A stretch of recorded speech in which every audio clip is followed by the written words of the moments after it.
Hey, you're tuned into Kana Shimmy's Corner, and I said he'd be here, and he is. Today with me, I have BrentalFloss sitting with me in the corner. Hey, what's up? If you don't know BrentalFloss, then I've been bashing it through your head for like the past 3 hours. You can find his YouTube channel on at youtube.com if you don't know. That's kind of sad if you don't know YouTube. And then search for BrentalFloss. He's a very talented musician. Well, thanks. Not at all. How did you get into music? Because I've been searching at like your older videos now, and I feel kind of a nostalgia trip. For sure. Well, I got into music. It's really hard to say when. I mean, I remember specifically when I was a little kid. We're talking 3, 4, 5. When I first got my original NES. I would sit there and, make up songs to the different Mario themes and Duck Hunt and all that stuff. Like it just kind of, no one ever really told me to do that. I just kind of started to do it. And I would always be embarrassed if like one of my parents walked in and kind of caught me singing a little song while Mario swam around or something. But, then I ended up playing the piano kind of on my own and then being in band in junior high. Yay, band geeks. I was a percussionist, and I ended up joining Composition Club, which is a little club for fledgling composers that we had. Started writing music and stuff, and there just came a point at which I was doing a lot of video game covers on the piano, and my love of writing lyrics and covering video game music kind of coalesced together, and that's where I guess the Mega Man 3 with lyrics came from, which was the first with lyrics video. Did you ever think that this sort of like little song and dance number would just get so popular?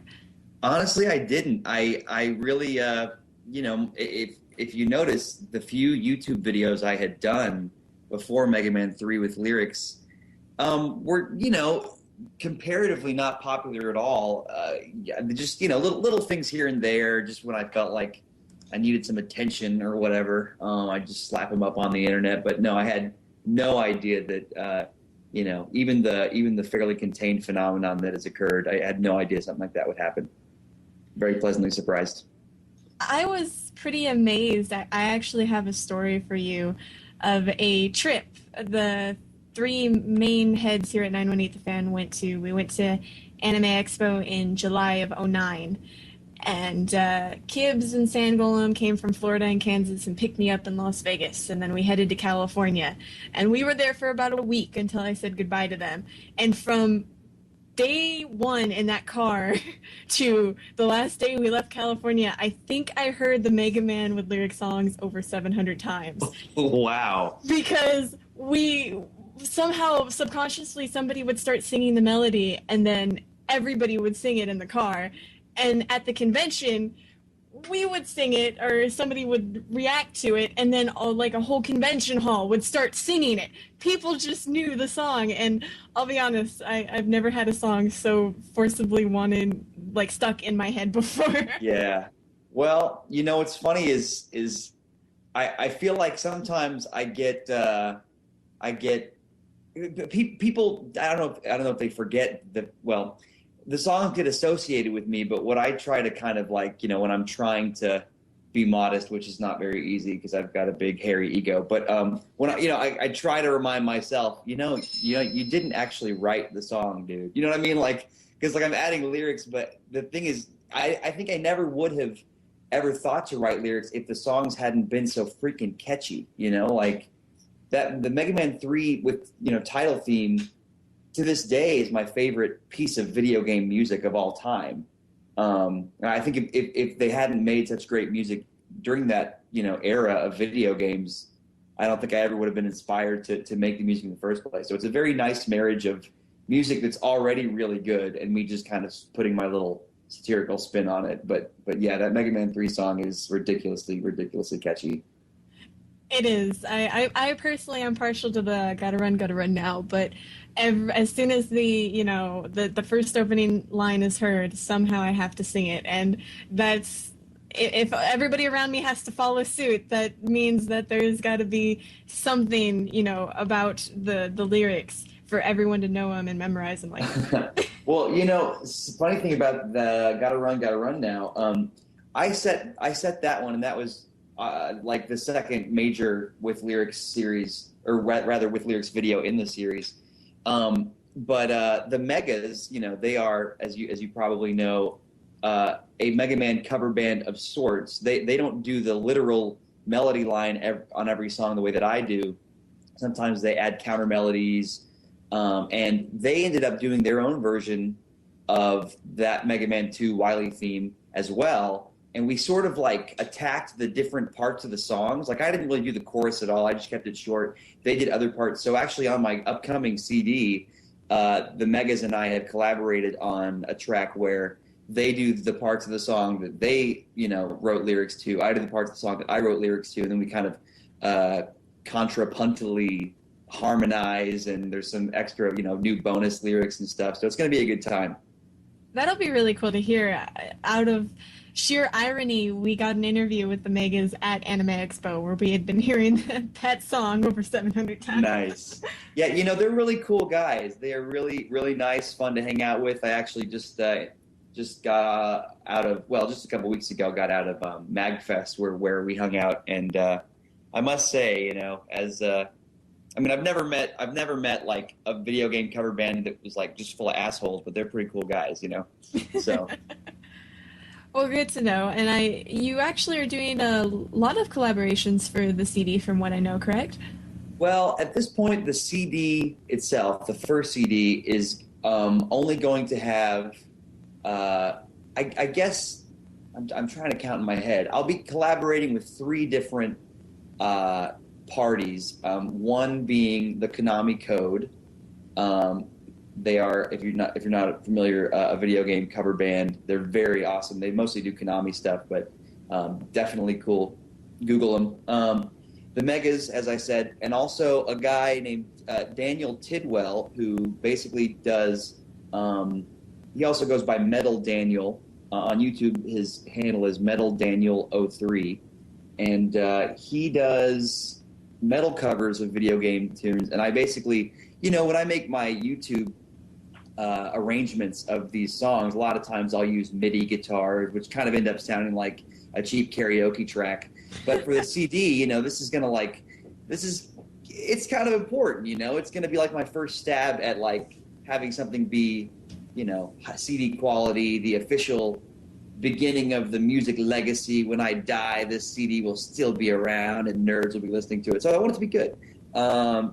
And so, I wanted somebody who's really good at guitar, and he just kicks ass at guitar. So he will be on it, and technically a 4th person, you could say my sound engineer, Joe Skinner, who, he does drums, he does guitar, he does vocals, lots of collaborative, creative rub-off there. That didn't come out right, but you know what I'm saying. So anyway, yeah. As far as, I'm pretty sure that's it. I don't have the list of tracks in front of me, but as far as collaborations in the future, though, there are a lot of things on the horizon that are not, they're not, like so nailed down that I can promise them, but I could definitely crack a little window open and say that it is very likely that in the next year I'll be collaborating with Mustin, and Mustin is a member of the band The One Ups. He's also on OCRemix.com a lot. And Brando from The Adventures of, formerly the Dwayne and Brando. Apparently they broke up. I don't know what's going on there. But also Random, aka Mega Ran, who's a guy that does raps to Mega Man songs. We're all kind of talking about mixing it up and doing some cool stuff. So very excited about what the future holds in terms of collaboration. How'd you find all these people interested to collaborate with you? Was it they found you, or you were just seeking out, awesome talent? Well, each situation is different. Sometimes, like with Dwayne and Brando, they came out with a video earlier. Well, I guess it was about a year ago now. They came out with this epic Mega Man 2 rap video, beautifully animated and funny, and every single subscriber of mine made sure that I'd seen this video. I kind of started to get jealous, but after a while they were like, hey, you guys should collaborate. So I got in touch with them. They got in touch with me, and we've been kicking around some ideas for a while. So that was, in that situation, I reached out to them. But, the Megas found me on Twitter, and then we met up at Game Unicon in Massachusetts. Mustin, I sought him out, but then we actually met in person at MagFest, which, by the way, if you're into video game music, MagFest is pretty much the epicenter of appreciation for such things. And random, I just tweeted him because I'd heard his stuff, and we're doing I don't want to give too much away, but we're doing a Mega Man theme, and we're kind of taking a hip hop angle, and it's like I wanted there to be rap elements, but I didn't want me to be doing them. I wanted it to sound legitimate, and as it Random does, he's really good at it. So we're gonna give either Mega Man or Proto Man a really slick sounding, authentic hip hop voice. Do you have any for sure date on the CD? I heard it was delayed a little bit.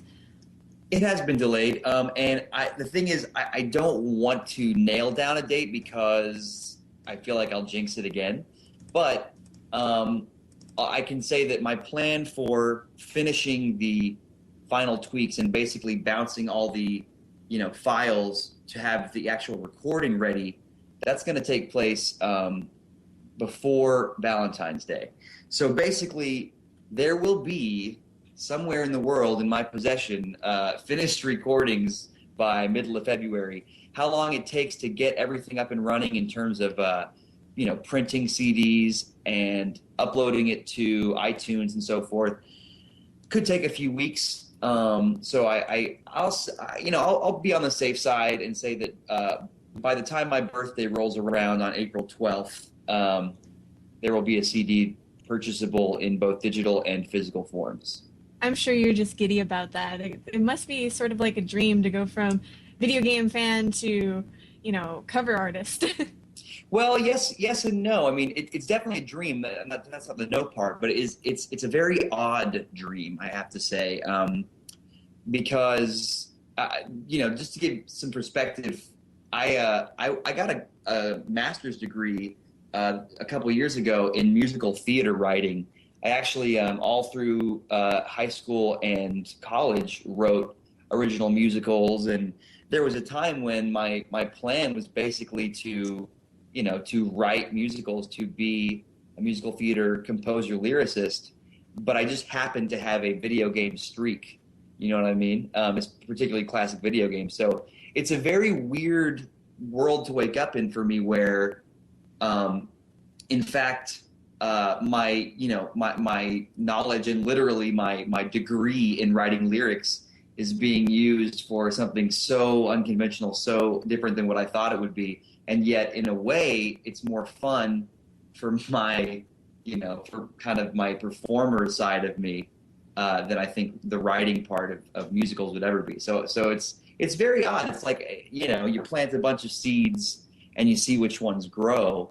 But I'm having a ton of fun. But the short answer to your question is I never thought this would happen, and it's very cool. Well, as long as it's fun, right? Absolutely, and it's the type of fun that it is morphing for me, because the first year of BrentalFloss being, any kind of halfway on the map thing was mostly spent with me at the computer, just addicted to reading the comment box and just trying as hard as I could to get more subscribers and stuff. And now that it's sort of like got its own little established niche on the internet, with me, it's more about interacting in person with people. I'm trying to book more convention gigs. I'm talking through channels to the Video Games Live people about possibly collaborating there on a live performance. I'm really trying to convert the BrentalFloss thing from a strictly internet experience to something that also works live, and thereby incorporating even more of my musical theater training, trying to brush up my voice so I can do like a 45-minute set and not kill my voice by the end of it. And I'm considering things like possibly, this is very much in its early stages and it might putter out, but I've been talking for a while about writing a gaming con musical that would actually be performed either as a web series or maybe it would be performed at gaming cons or both. I don't know, but That'd be pretty neat. yeah, it seems like the worlds of BrentalFloss and Brent, the musical theater writer, are going to continue to collide, and that might actually prove to be an even more awesome thing at some point. Just the live performance aspect of it. Well, that'll be really cool, and I think we'll all look forward to that now when people stalk you at your convention. Yeah, it's fun though. All right, we're going to go to a very short break, but when we come back, we're going to talk a little bit about your association with Screw Attack and what the future has in store for you. Dun dun dun dun. So stay tuned because you're listening to 918 The Fan. 91.8 The Fan, home of Kana's Korner, the #1 live anime radio talk show. Interviews, guests, contests, and more. Don't miss your favorite voice actors, celebrities, and all your other favorites.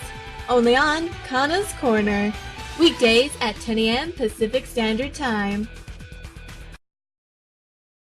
And we're back. You're tuned in to Kana's Corner, and I'm here with a very special guest. If you missed the first part of the interview, shame on you.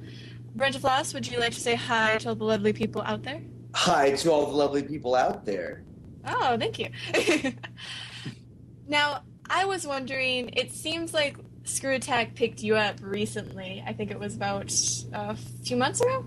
Well, it was longer. It was longer than that, actually. I'm not sure if there may be some confusion about the Screw Attack thing, just because our relationship has sort of changed since the beginning. They actually picked me up originally.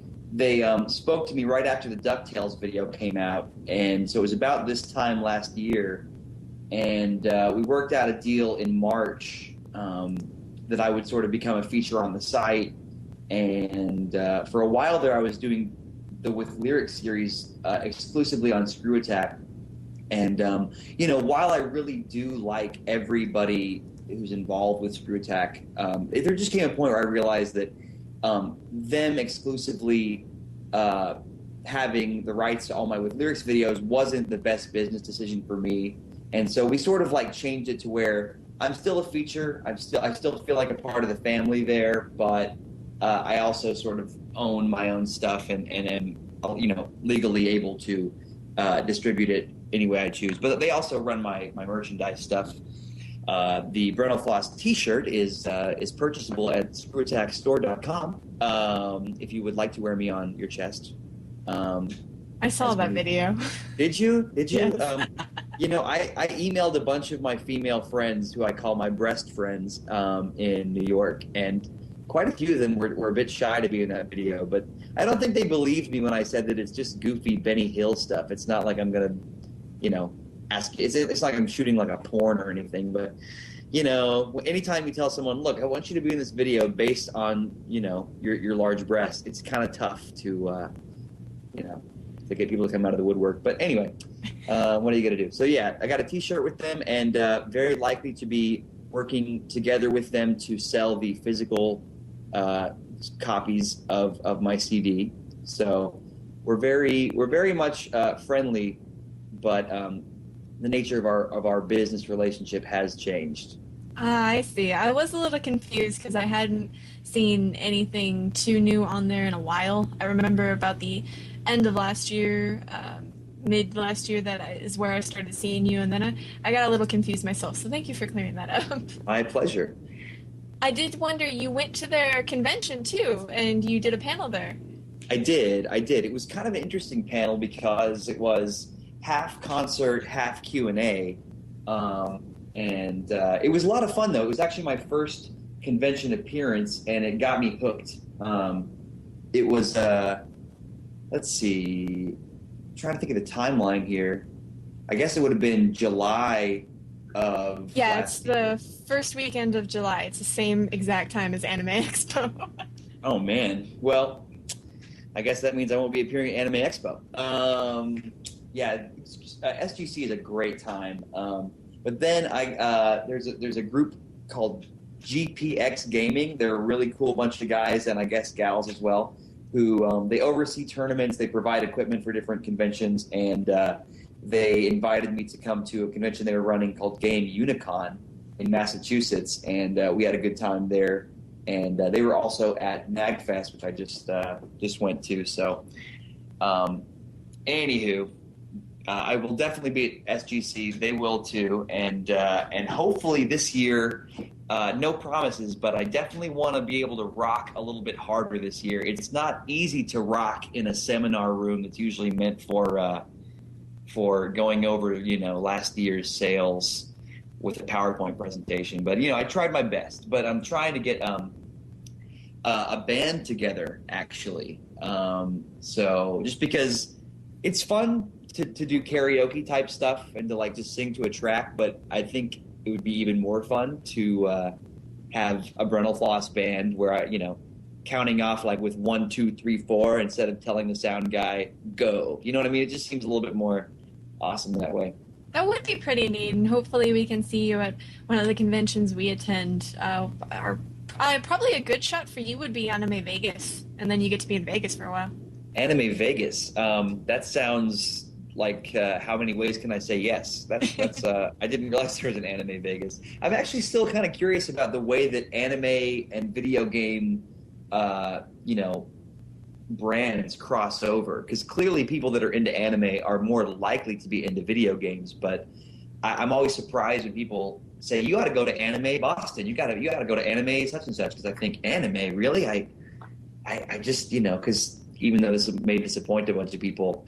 I just never got into anime. A friend of mine when I was in junior high showed me the Street Fighter anime, which I thought was kind of cool, but just kind of I've never gotten into it. Maybe I just need to be indoctrinated a little bit, then I'll be hipper with the anime crowd.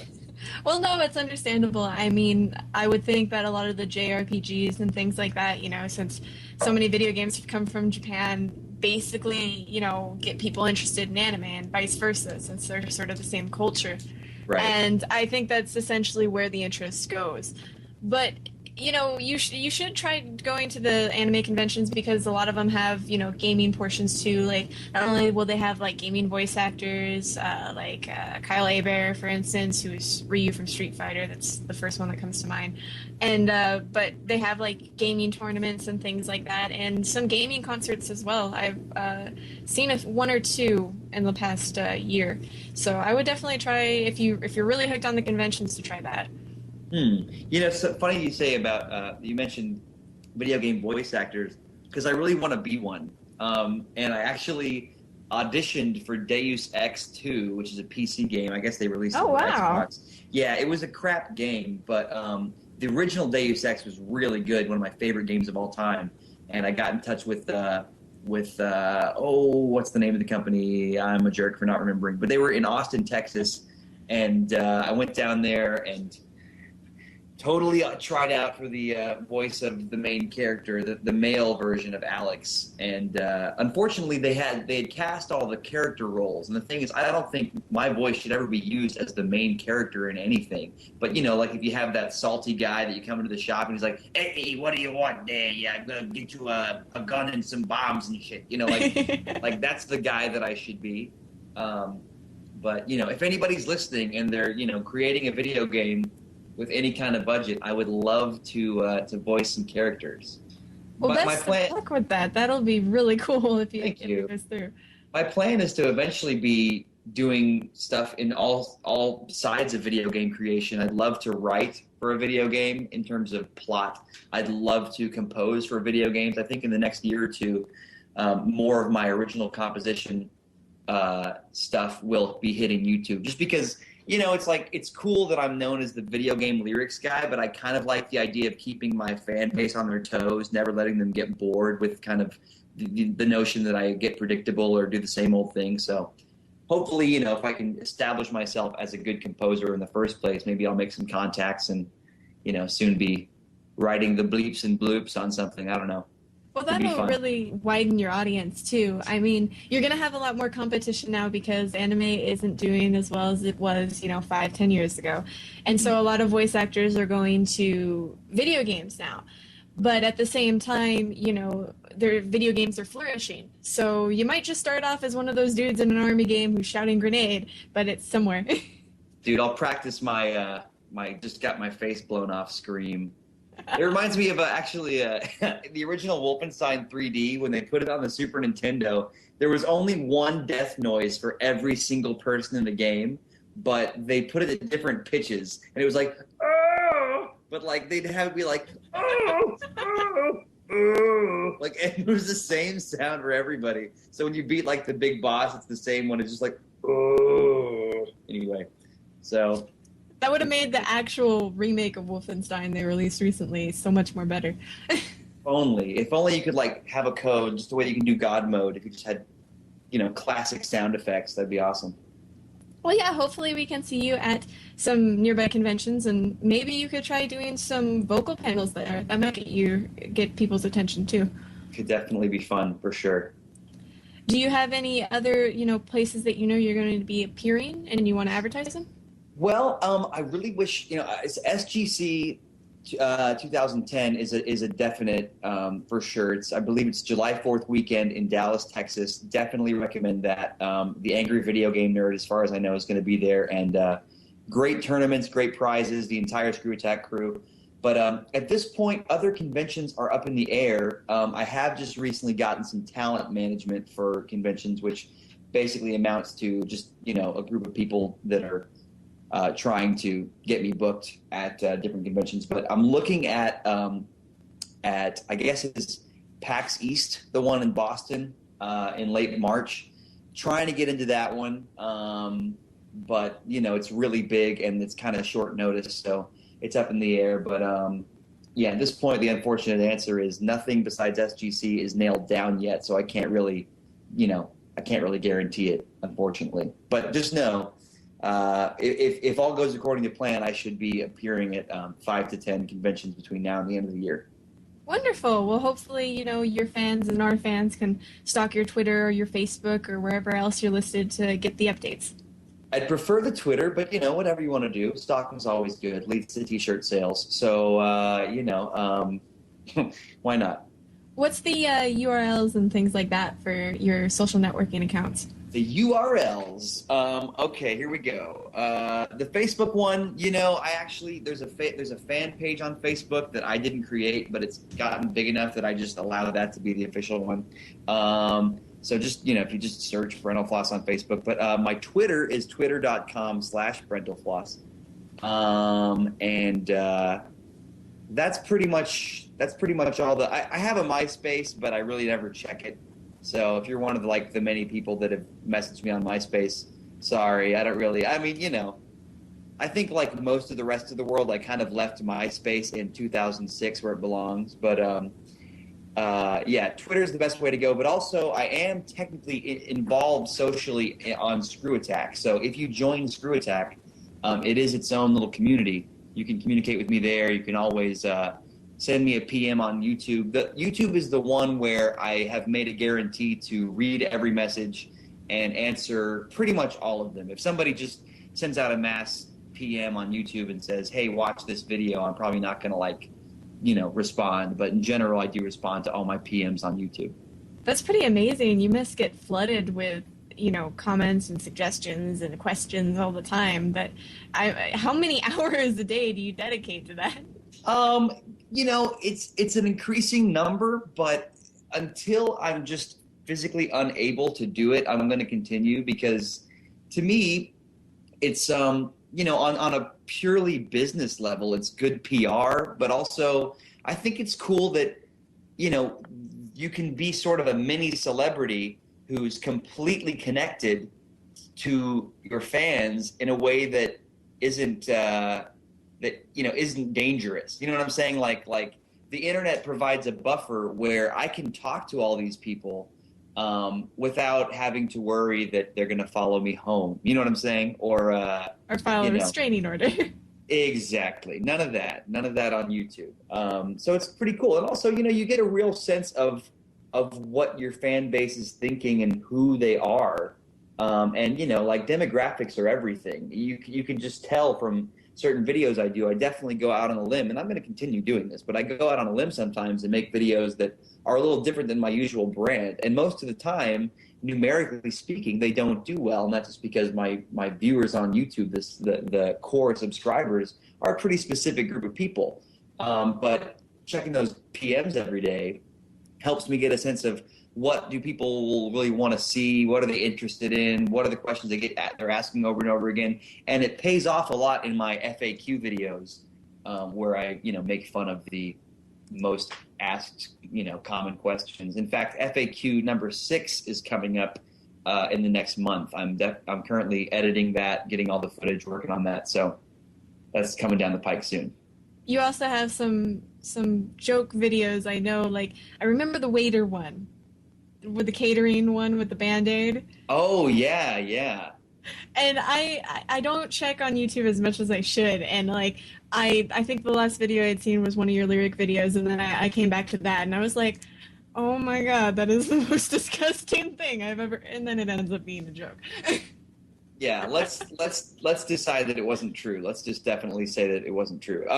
Probably, but no. The thing about YouTube, it's like there are the big videos that I know are going to do well, and those are going to be like the flagship videos that get like 100,000 views or more. But I also feel like there's a community of people who, for whatever reason, have decided that my face is something that they want on their computer screen. So for them, you gotta.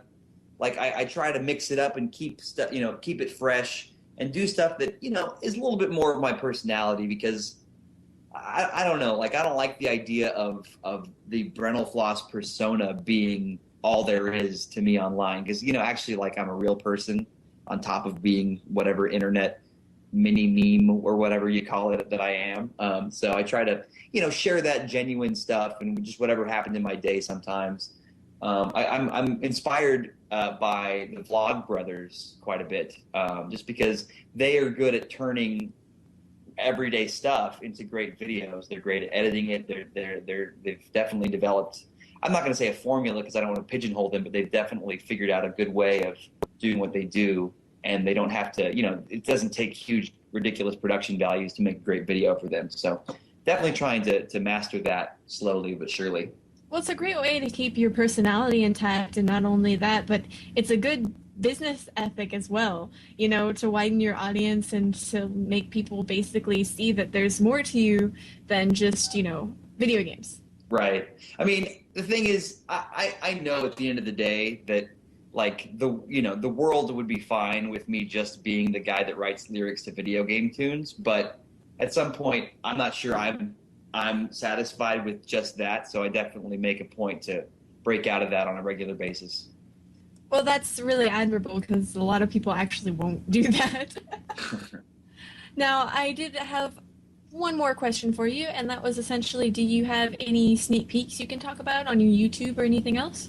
Well, I can tell you that I am coming to the end of a draft of Kirby Green Greens, which will have lyrics. Ooh. Now that I'm not sure if I'm going to animate it or not. With the advent of animation in the Brentalverse, everything has become much more possible, but by the same token, animation takes a long time.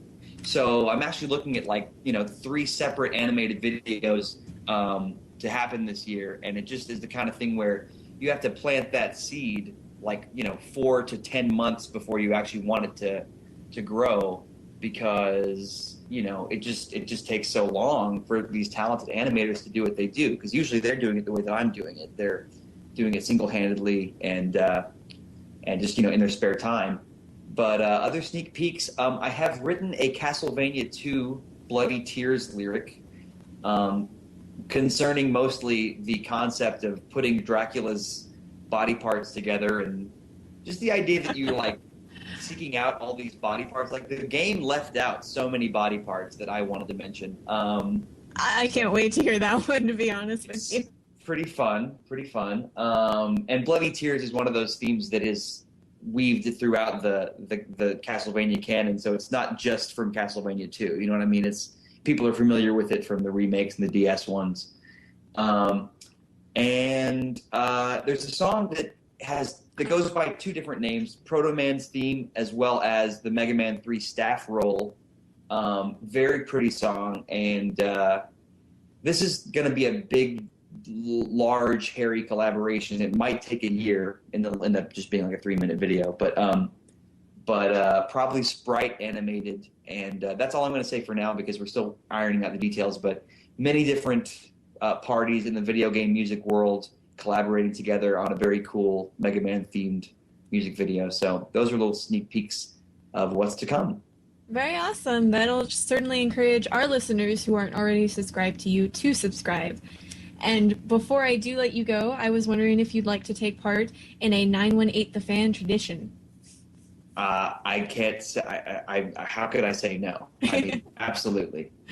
We were wondering, we know you're not a voice actor, so you're not professionally trained, but if you do a bump for us. Oh, yeah, no problem. We were just wondering if you'd say, hello, my name is insert here, I do this, and you're tuned into 918 The Fan. Okay, here we go. I'm going to try to get all this in one try. You ready? Yep. Hey, this is BrentalFloss. I write video game music lyrics, and you're listening to 91.8 The Fan. Very nice. Thank you so much. We really appreciate you being on the show, and I'm sure our fans loved it. And if anybody out there in Radioland missed the interview, it'll be posted up on the site either later tonight or tomorrow, so make sure to check back at 918 The Fan. Thanks again, BrentalFloss. My pleasure. Have a good one. And we're going straight back to the music. Thanks, guys, and stay tuned.